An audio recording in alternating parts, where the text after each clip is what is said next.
Kimono Dragon. The following video is rated N.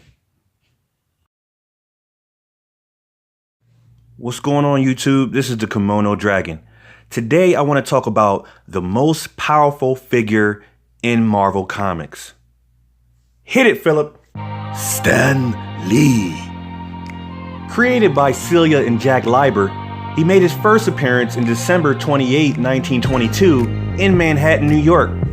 Stan Lee has supreme power.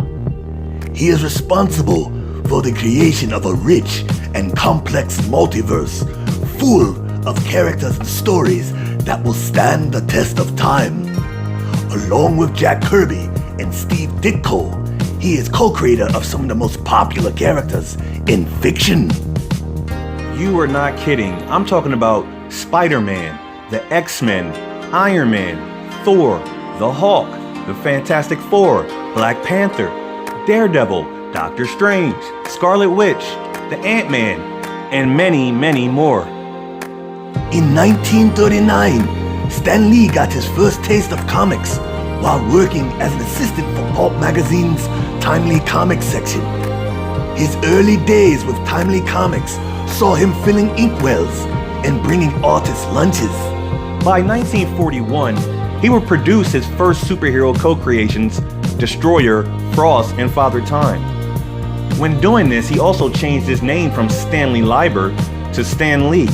This name change was due to the fact that comics were socially not accepted in the 1940s. So in an attempt to protect himself from embarrassment, he changed his name while writing comics, and later legally. Lee joined the U.S. military's Signal Corps in 1942. There he would install telephone poles and repair communication equipment.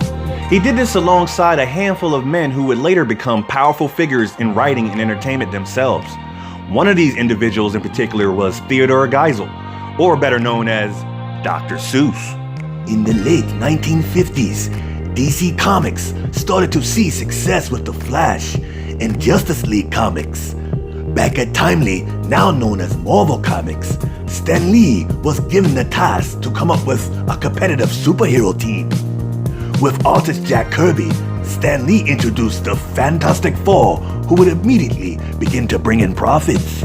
More and more titles were developed, beginning with the Hulk, Thor, and Iron Man.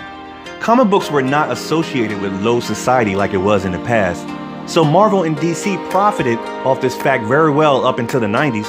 Comic book sales were dropping dramatically all across the board, not just Marvel, but DC as well.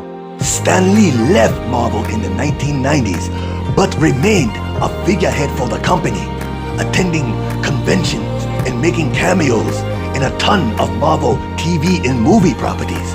That is until his passing in 2018. You know, I love how Marvel decided to compose all these cameos and present it to us as if he is one of the watchers on the moon watching the goings-on of the humans on Earth. So I thought that was a really nice touch to a character like Stan Lee. I would also like to say thank you to Stan Lee for giving me and millions of other people the blueprints of creation.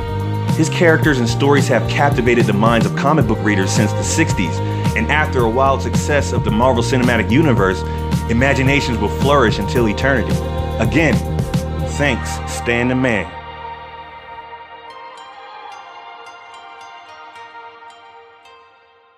Please like and subscribe to the Kimono Dragon. If you do, then you will be permitted in my dojo.